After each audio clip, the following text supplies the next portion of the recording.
Hi everyone, and welcome to row 2 of the Veronica Doily. In row 2 we're making clovers, chains and rings, and we're joining back to row 1. I want to look at picots for a second. Decorative picots can vary in size throughout the pattern. You can make them whatever size you like. Usually the designer gives an indication as to what they intended, but you do get to use some artistic license here. Joining picots need to be consistent size throughout the project. If they're not, you'll have problems with your work not sitting flat and it will buckle and pull on you. I'll leave a link in the description box for one of my earlier videos, which is on picots. It also shows you how to use a gauge if you'd like to take a look. In row 1, my decorative picots are small because of their position. There's not a lot of room in here. But for row 2, this is more open, and I think larger picots are going to look better. You can see all my joining picots are very small. We started row 1 with the continuous thread method and finished using magic thread trick. For row 2, we're going to tat over tails and sew our ends in. And if you only knew how much I hate sewing ends in. Anyway, it's a technique, and as much as I don't like to admit it, it's quite good to know. I'm going to have blue thread for my rings and red for my chains. Now, tatting over tails is the encapsulation of the tail as you make your double stitch. This allows us to start both rings and chains without tying a knot. It's the same principle as the magic thread trick. We're just using the tail instead of the magic loop. We're going to start ring A and tat over our tails. Take the tails from both shuttles, or your shuttle and ball thread, whichever you're using. Cross them over and loop them back on themselves.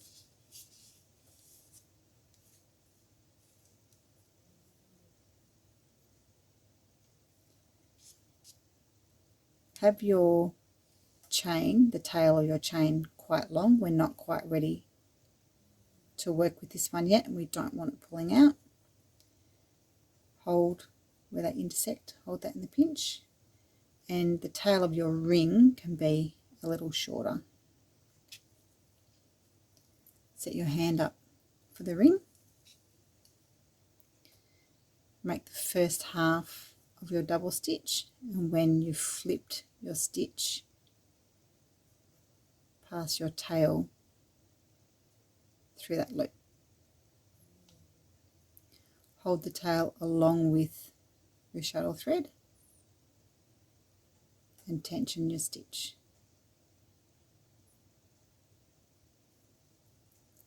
Make the second half of your double stitch. Once it's flipped,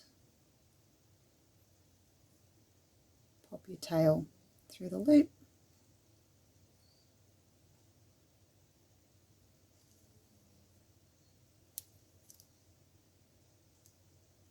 Hold it with your shuttle thread and tension your stitch.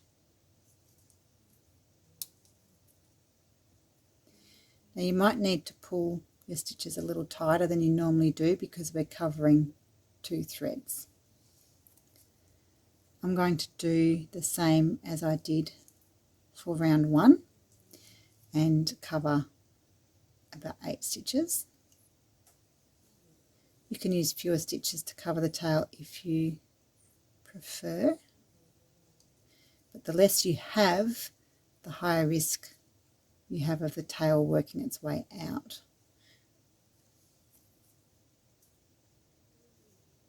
So I've covered 7 stitches here.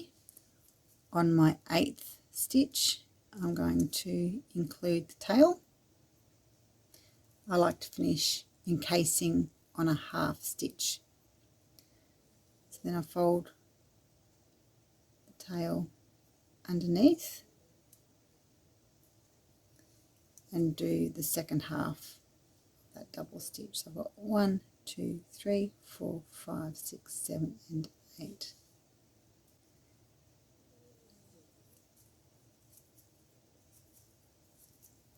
Make our 11.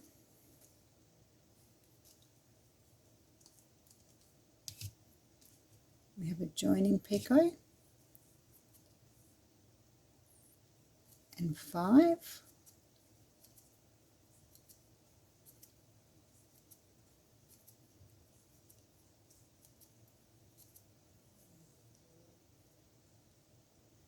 Another joining picot and 3.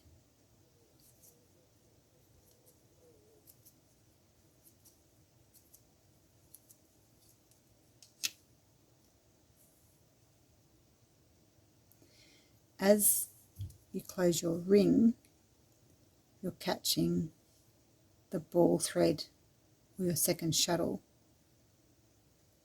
thread in the base of the ring.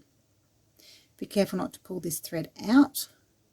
You can just place it back in the ring if it does pull out, but mine tend to sit better if it's in place right from the start. The rings that form our clover, ring A, B and C, are all made without turning our work. I'm going to explain that a little bit further into our pattern. For now, we've just finished ring A, so turn that ring slightly to the left, set your hand up for ring B. The first stitch for ring B needs to sit right at the base of ring A. Make your 3 double stitches and join to ring A. If you need a slower video, some help with your joins, the first row of the Veronica Doily explains the joins. Now we make 8. Now we need to join to our first row. So grab your motif and place it to the left of your core thread.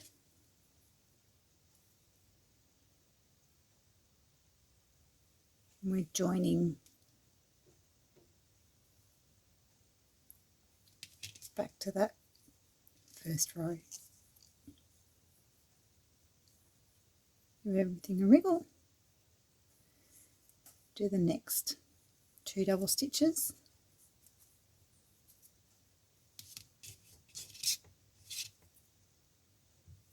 And now you're joining to the next ring.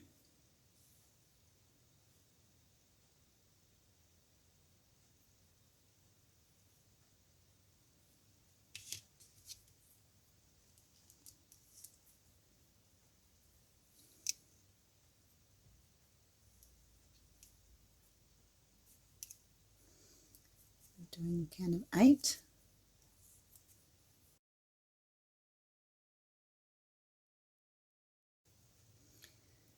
Picot and 3.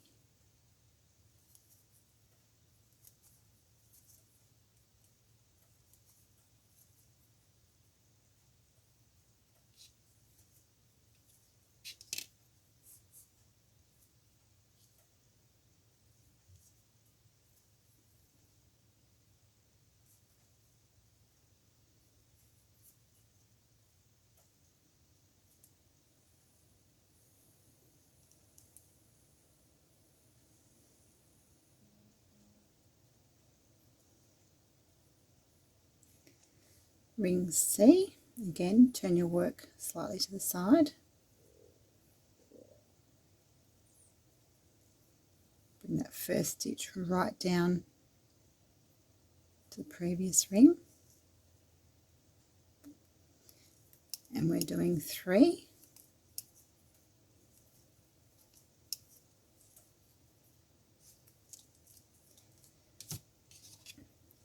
Joining to ring B.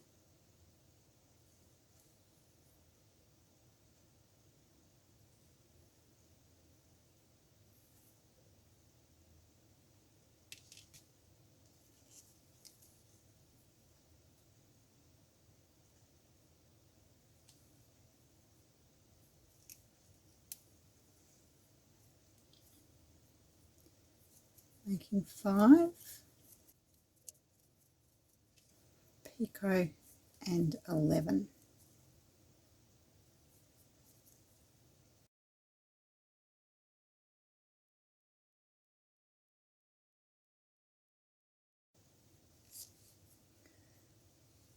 Pull your ring closed.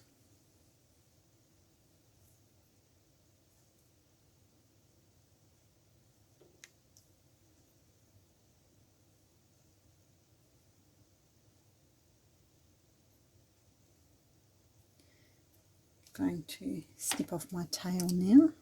You could have done it earlier.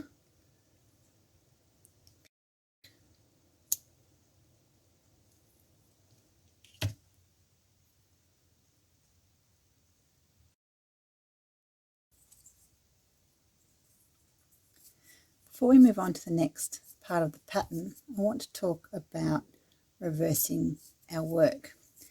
So let's have a look at how we make a chain. Just after we take the chain off our hand, we snug our stitches, the chain always curves down. In our pattern, the chain is curving up. So if we completed our clover and continued on to make the chain without reversing our work, it will be curving the wrong way. It's the same when we finish the chain. Ring D sits on an upward curve, but our chain faces down when we make it, so we need to reverse our work before we start to make ring D. Let's jump across to row 4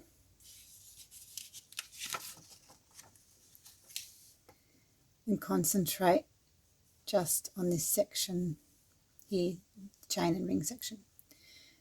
The curve of the chain is facing down, so we make our chain, our ring and our chain without reversing our work. The curve is already the direction we need it to be. So after completing our clover, our chain curves up. We need to reverse our work and set up to chain 13, picot 10. So turn your work. Make sure you've got your second shuttle or your ball thread on top.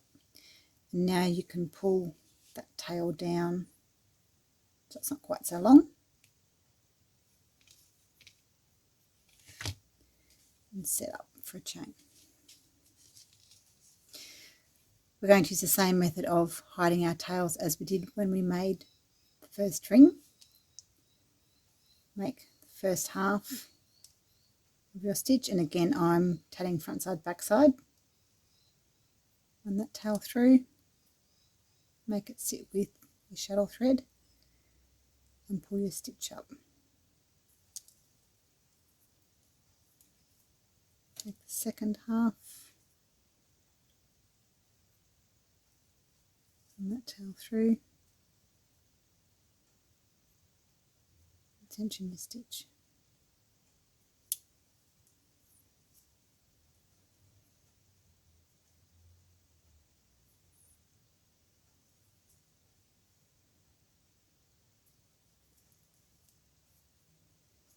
So again I'm going to do about 8.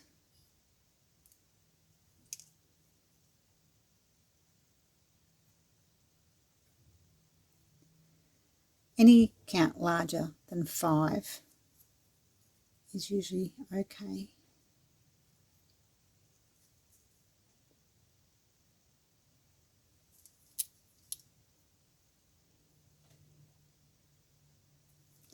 Make the first 3 or 4 stitches.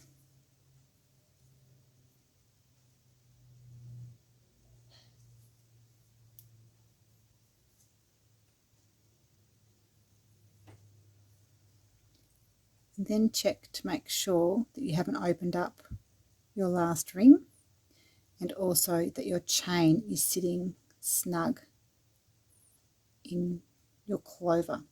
It's a lot easier to take out 3 or 4 stitches at the start than it is to take out 23 when you get to the end of your chain.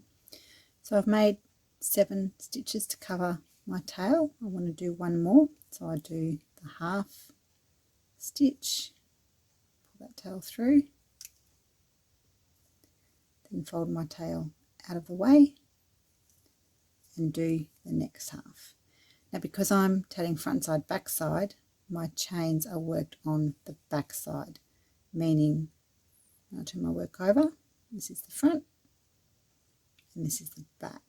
So that's why I've brought my tail through. Instead of coming back underneath, it's come out on the top. Now we finish out our chain of 13 picot 10. Snug your chain, turn your work. You can cut that tail off now and set up for ring D.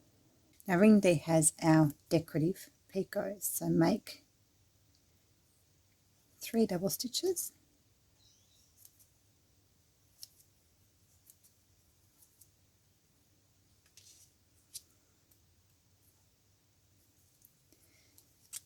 decorative picot, and 4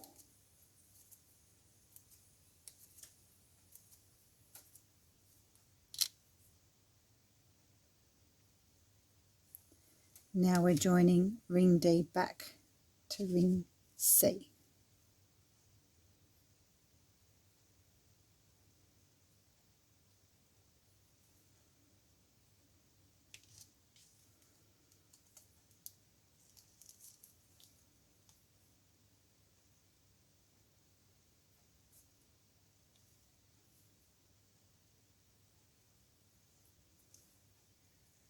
Another 4,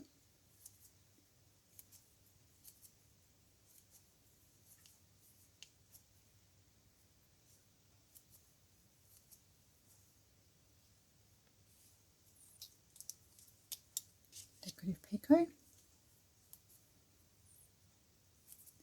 and 4,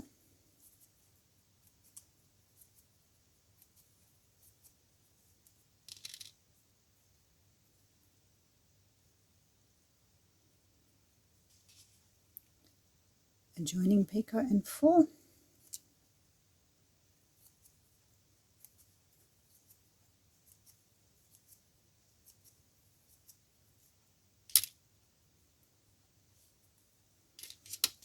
and a decorative picot and 3.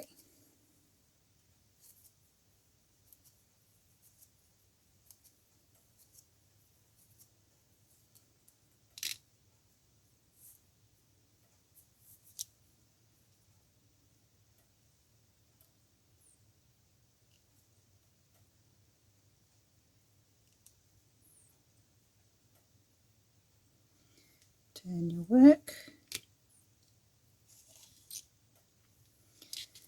and our chain is 10 picot 13.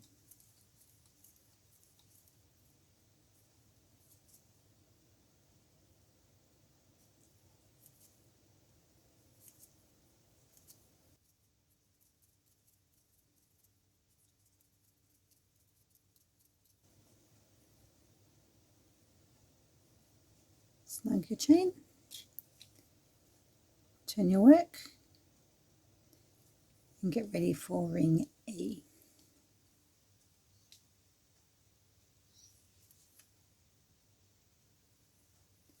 Ring E, we have 11, join ring E back to ring D,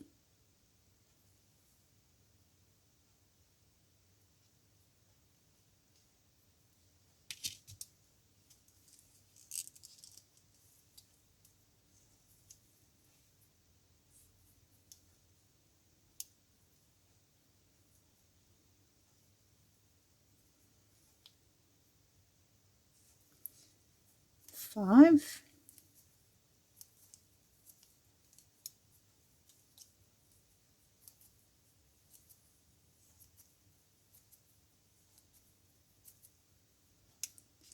picot and 3.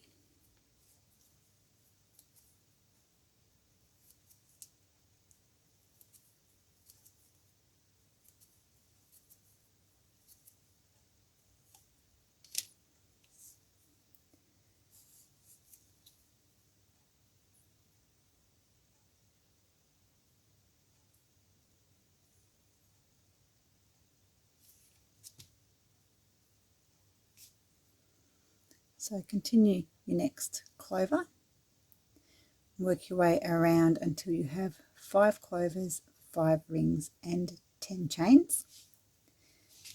You'll need to make a folded join to connect the last ring back to the first ring.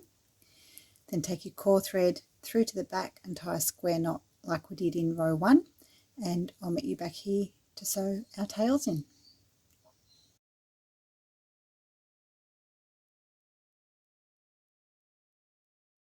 Fold your motif back on itself.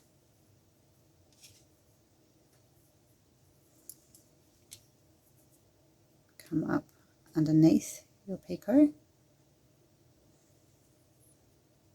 Twist around, grab that thread, pull through your loop, through your picot.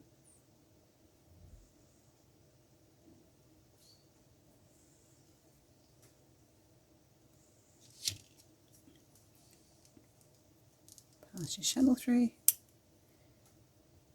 wriggle everything into place.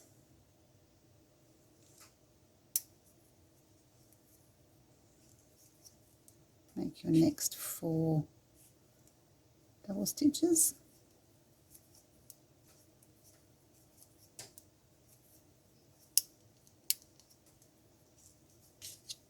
Your decorative picot.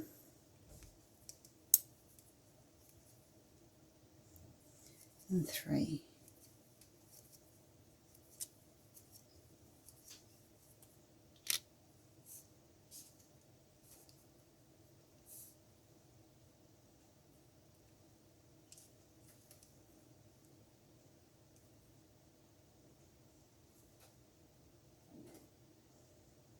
Now turn your work and do your final chain.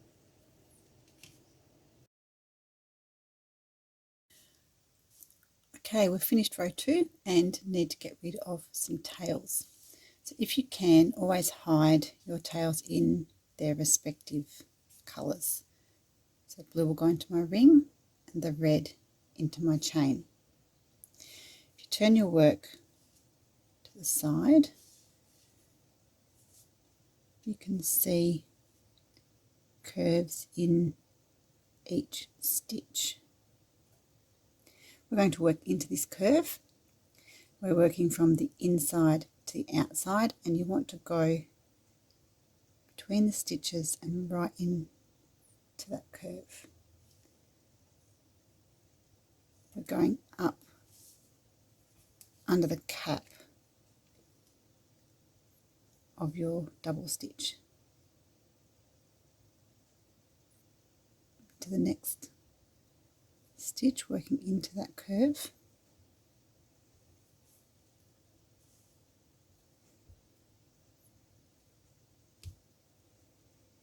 Don't pull it too tight at this stage.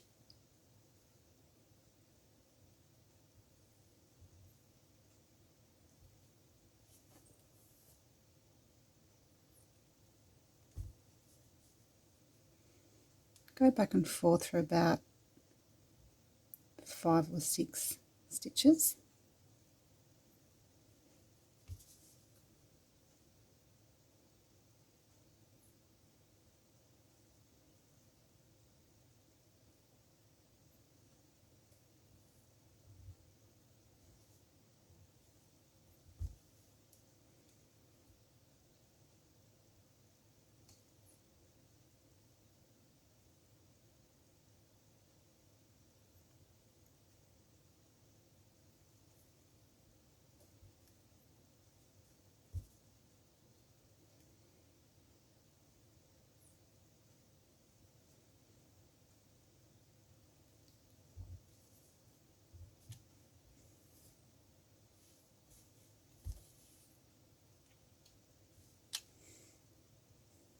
It's not going to look great just yet, but we're not quite done. Hold your ring, hold your stitches firmly with your fingers and pull. You'll feel the thread pulling through. Make sure you have a good hold on your stitches or they'll distort and open up your ring.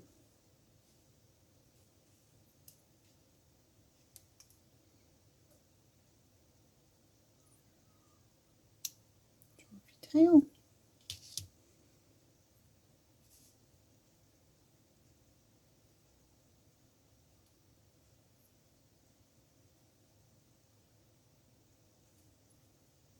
Do the red one.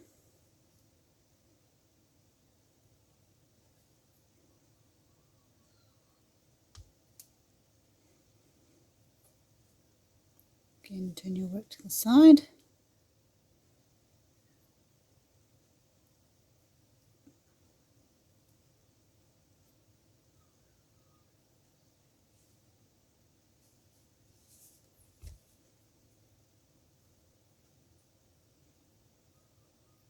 Go in to that curve under the cap.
Again, hold on to your stitches, pull.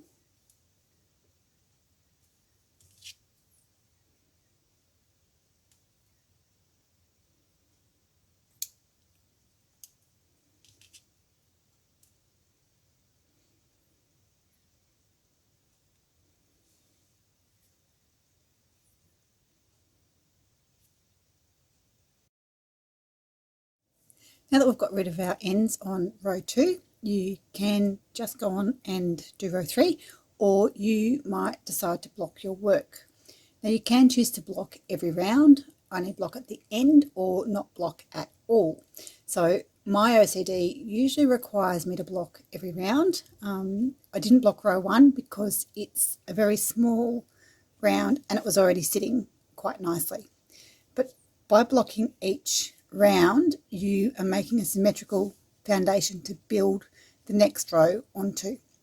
It also means that when I finish the final row of the doily, blocking isn't such a huge job. The previous rows might need a bit of a touch-up, but they won't need a full block. To block, you'll need some kind of a mat. You can buy proper blocking mats, but you don't need to go to this expense. My mat is just a kids' play mat. I paid $10 for a set of 4 from Kmart. While I only need 1, I couldn't buy them individually, and you never know, I might do a huge project one day. You'll need a spray bottle with water in it, or the spray sitting on your iron. You can also just run your work under the tap. And you'll need stainless steel pins. Wedding dress and lace pins are good because they're a little bit longer than your normal dress pin. If you want to work with a grid, I bought my grid paper from Spotlight. I can't remember what I paid for it, and I just drew the circles in lead pencil.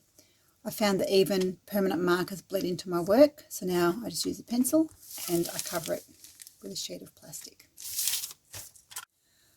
While your piece is still damp, we're going to start putting it out on our grid.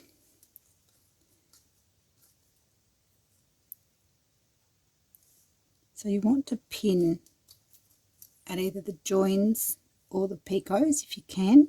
Sometimes you have to go into part of a ring.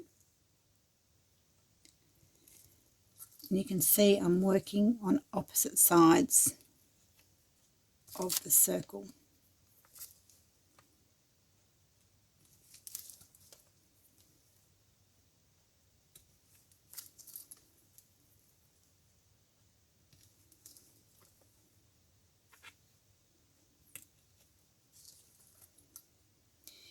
When you come to pin your picots,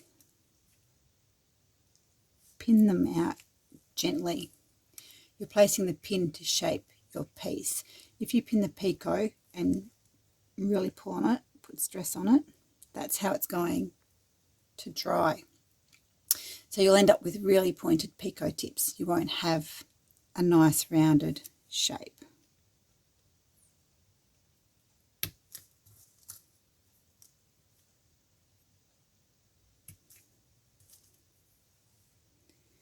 You don't have to pin all your picots out. If you've got picots that are sitting nicely, then you don't need to touch them. If you have a chain that needs a little assistance, place your pins on either side. So we have a picot here that I can use to shape that chain. If you don't have a picot, then pop your pins in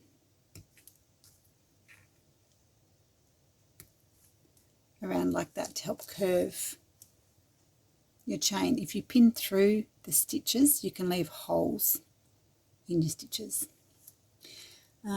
Make sure your pins are stainless steel, especially if you're leaving them in overnight to dry. You really don't want rust in your work. And that's it. We leave it to air dry.